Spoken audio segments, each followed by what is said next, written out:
Assalamualaikum warahmatullahi wabarakatuh. Kembali lagi kita bersama-sama membahas laporan keuangan yang ada di Bursa Efek Indonesia. Hari ini kita akan membahas NRCA Nusa Raya Cipta. Ya.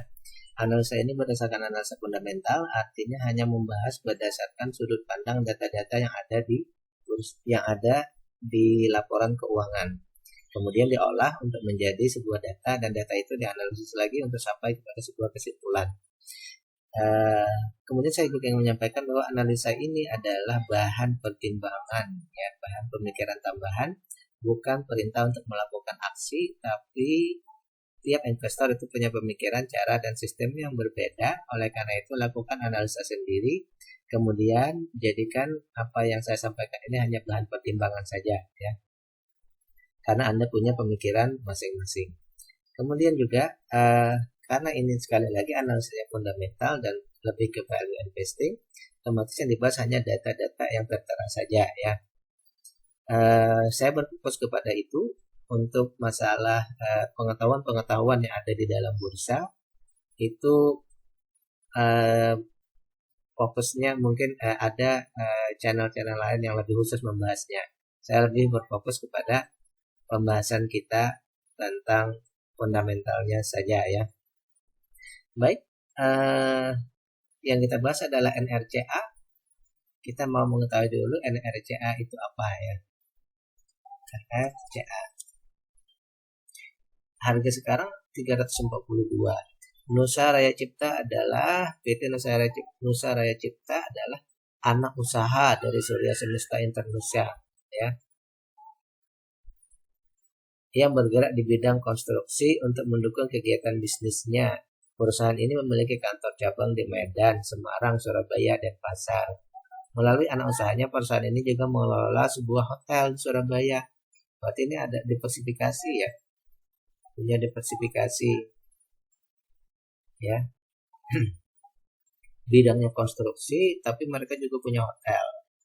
342, kita cek dulu, ya. Milik siapa?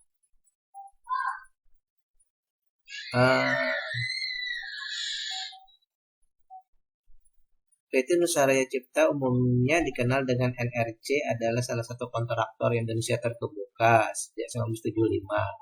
Kelanjutan dari PT National Road Builder and Construction Company yang didirikan oleh Insinyur Benjamin Harman Suryajaya dan Insinyur Marseno Weryo Saputro. Oke. Bergerak di bidang apa? Kontraktor tadi, ya, konstruksi tadi, ya, dan punya hotel. Oke. Kontraktor dan punya hotel. Oke. Baik, kita masuk ke inti pembahasan kita, yaitu tentang laporannya untuk menentukan nanti kita berada di mana di perusahaan ini, ya. Baik, data yang sudah kita dapatkan di sini. Harga sekarang tadi harganya berapa? Saya lupa. Oke, harganya berapa? 342. Oke, 342.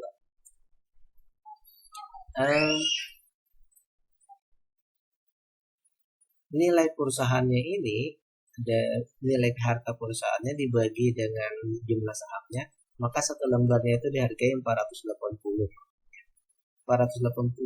nilai perusahaannya. Sementara investor menghargainya saat ini 342. Berarti harga sekarang itu merefleksikan masih dihargai di bawah dari nilai perusahaannya, ya. Jadi harga sekarang di bawah dari nilai perusahaannya. Berapa? 29% di bawah, ya. 29% di bawah. Oke. Kita kategorikan termasuk dia punya potensi untuk naik sampai ke harga wajar, kemudian ke atasnya. Berarti di sini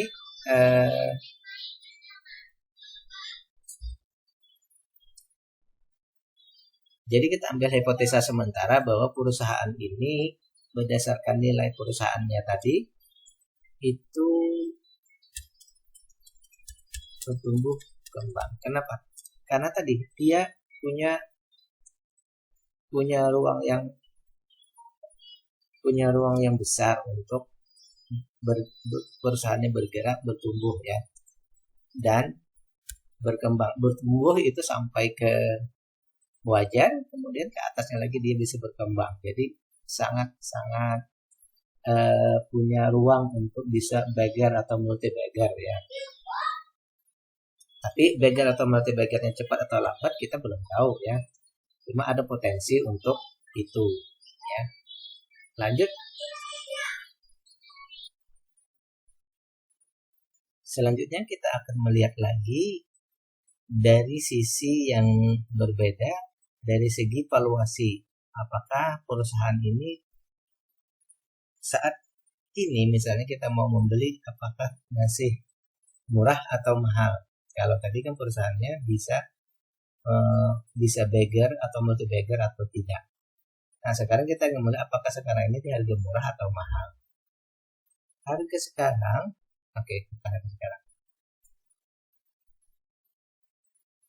maksimal kita boleh membeli saham ini adalah di harga 380. Maksimal kita membeli harganya di 380 untuk valuasi di triwulan ini ya. Nah sekarang harganya di 342. Berarti harga sekarang ini sudah 90% ya, 90% dari 380 sudah mendekati ya. Diskonnya ada berapa diskonnya? Masih ada diskon 10%. Kalau diskon 10%, saya menganggap bahwa itu valuasi perusahaan ini wajar. Artinya kita membeli saham ini di harga memang itulah harganya, sekitar itu saja harganya. Tidak ada diskon ya. Dengan 10% tadi, artinya harganya memang seputar itu, tidak ada diskon. Jadi 342 ya 342 ya, gitu maksudnya. Tidak ada harga, tidak ada lebih murah dari istilahnya harganya sekarang jauh lebih murah dari itu, misal tidak ada ya. Baik, sekarang kita ingin mengkonfirmasi yang berikutnya, apakah perusahaan ini seperti yang saya bisa sampaikan peduli dengan investor atau tidak.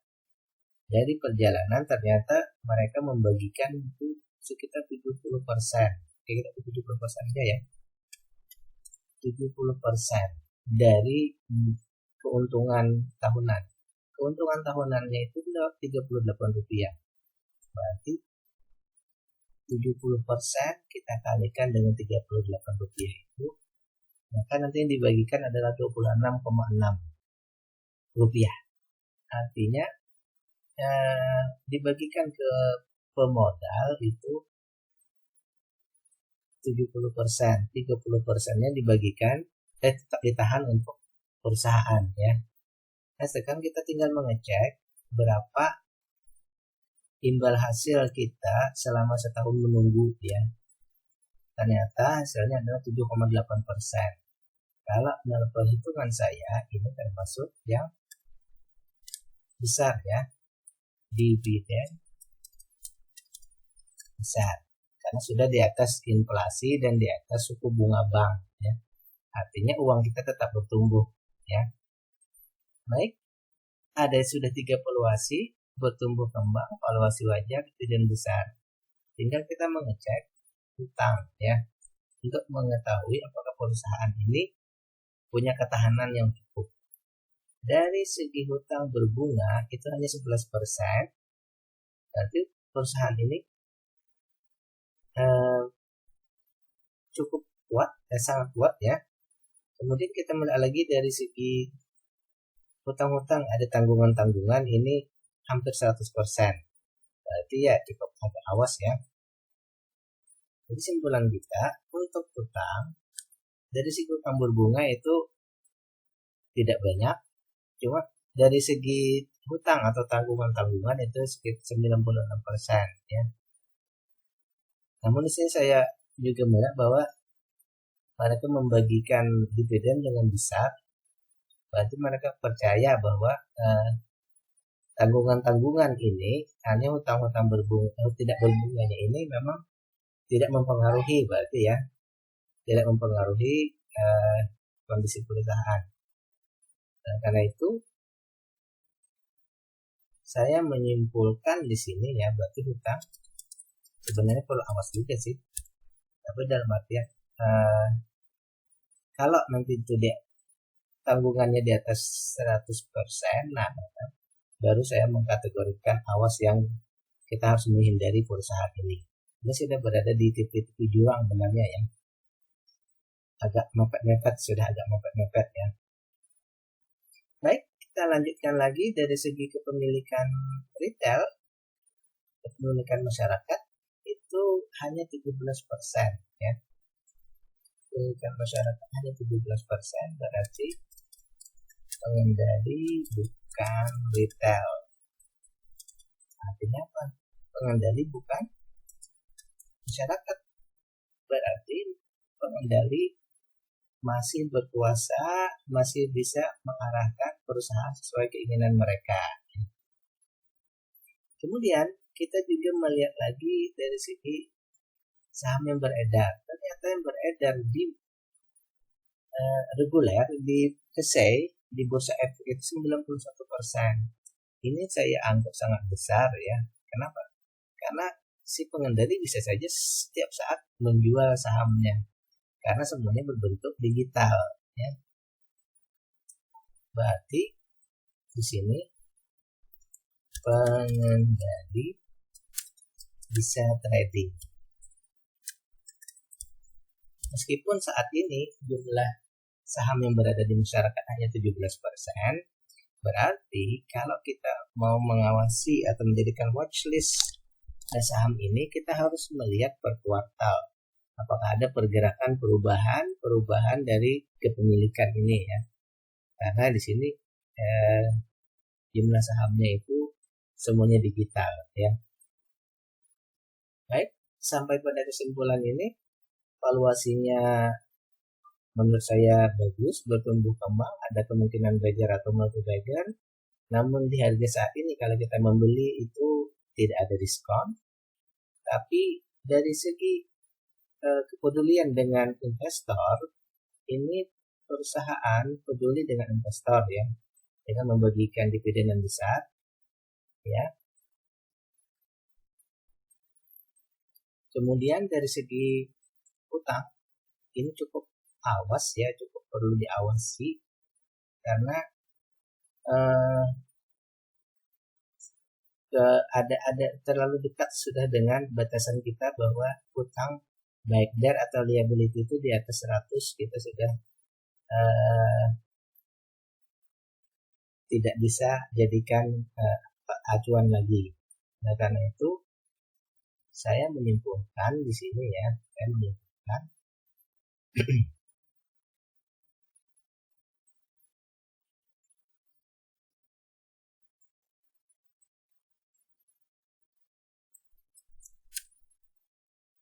layak invest dengan catatan-catatan yang besar ya.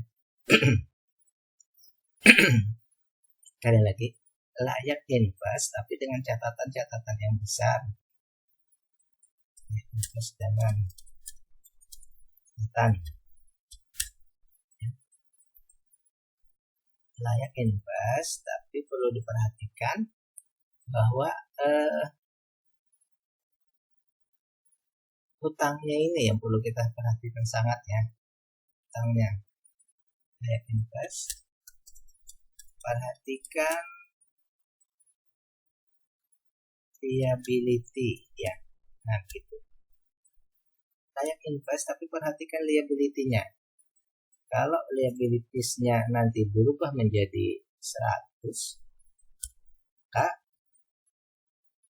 sebaiknya kita keluar, atau kalau kita beli baiknya kita keluar ya. Atau kalau memang kita sudah concern, maka baiknya tidak usah masuk ya, karena sudah sangat dekat ya. Terakhir untuk saham ini adalah silahkan cek GCG-nya, kembali silakan cek GCG-nya dengan cara mencek di internet atau kepada orang yang tahu apakah perusahaan ini punya kasus atau punya permasalahan atau manajemennya punya kasus atau permasalahan. Kalau ternyata tidak ada, berarti ini menguatkan analisa kita. Tetapi ternyata setelah dicek ada, berarti maka kita berpatokan bahwa GCG yang baik itu adalah yang utama. Ya.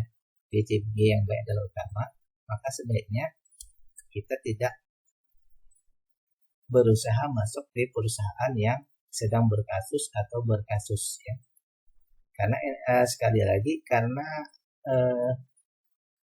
valuasi yang baik, valuasi yang bagus di tangan GCG yang tidak bagus, maka hasilnya tentu saja nanti perusahaannya akan menjadi tidak bagus, ya. Nah, karena itu silahkan lakukan analisa sendiri, cek sendiri untuk GCG tersebut. Sekali lagi sebelum saya tutup, layak invest tapi perhatikan liabilitas. Ya.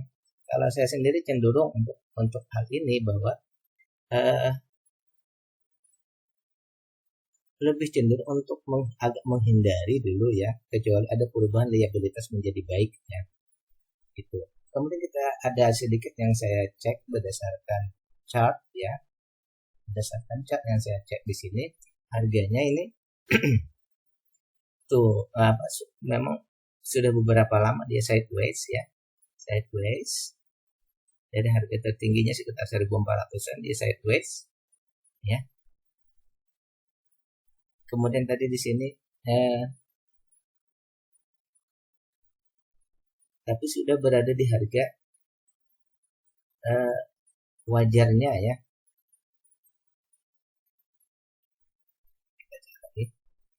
Dia berada di harga wajarnya dengan chart yang seperti ini. Jadi kemungkinan naik dikit, ya, meskipun dari segi perusahaan ini bisa berkembang lebih jauh tadi. Itu dari segi valuasi kita tidak ada tidak ada diskon, ya, tidak ada diskon pembelian. Tapi kalau untuk bertumbuh kembangnya, kata kita cek di sini dari segi chart melihat tumbuh berkembangannya mungkin bisa saja berkembang jadi lebih jauh, ya. Baik, inilah pembahasannya dulu. Sekali lagi saya tekankan bahwa perlu dilihat lebih jauh liabilitasnya ini, ya. Baik invest tapi perhatikan liabilitasnya. Oke, bila tak ada, assalamualaikum warahmatullahi wabarakatuh.